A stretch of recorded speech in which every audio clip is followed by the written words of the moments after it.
Vidéo aujourd'hui, comment fabriquer ces encoches lumineuses. Donc on a déjà vu plusieurs vidéos sur le net et moi j'ai décidé d'en partager une vu que je viens de recevoir le matériel pour m'y atteler. Donc au niveau du matos justement on a besoin d'une flèche, de son encoche, super important. On enlève l'encoche.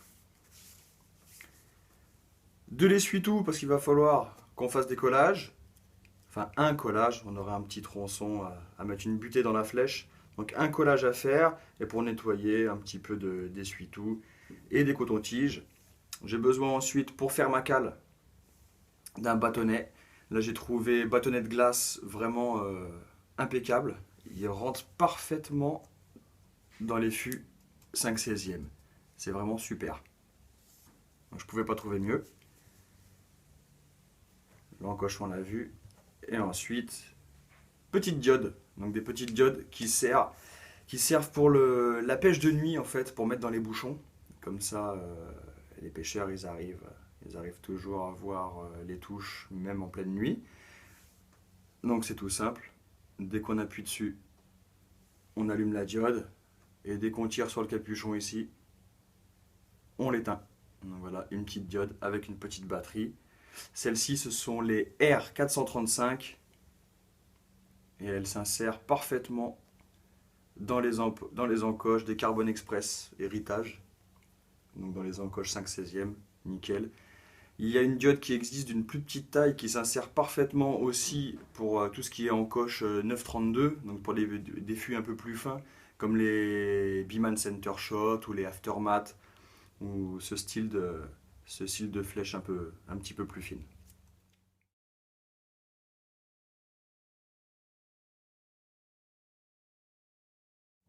J'ai donc coupé des petits tronçons comme ça, donc 1 cm, 1 cm et demi à peu près, très léger. Ça ne va pas avoir de grosses incidences sur le spine, vu que le tronçon il va être vraiment comme ici à l'extrémité du fût. On a une très très faible torsion. Donc au niveau spine, pas grand chose. Au niveau poids, on rajoute du poids légèrement, mais c'est pas ça non plus qui va avoir une incidence sur les sorties de flèches. Donc mes petits tronçons, mon encoche et ma diode, qu'il faudra allumer avant de l'insérer à l'intérieur pour pousser la butée. J'y vais quand même généreusement. Faut que ça tienne. Je préfère y aller généreusement que ça tienne que de mettre pas assez et puis qu'à l'arrivée je me retrouve avec une encoche lumineuse qui fonctionne pas.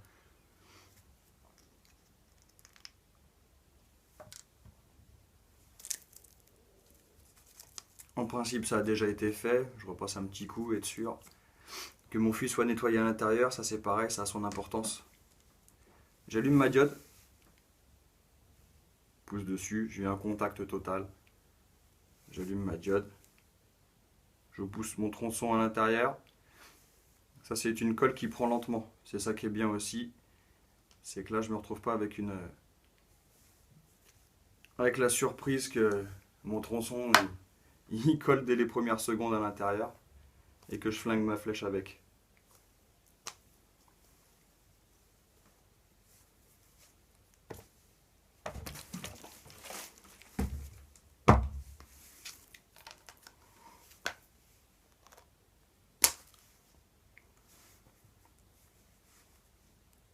Une fois qu'on a tout collé, hop, on va passer un petit coup d'alcool à l'intérieur du fût, enlever les surplus de colle.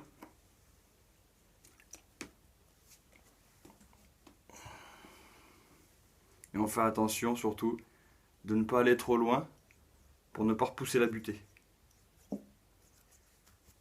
La même chose avec mon essuie-tout pour la partie de l'encoche pour pouvoir la réinsérer dans le fût.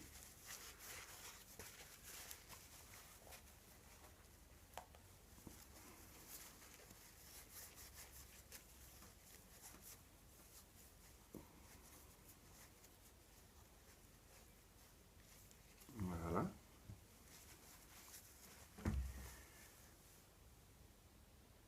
Donc voilà, j'ai patienté.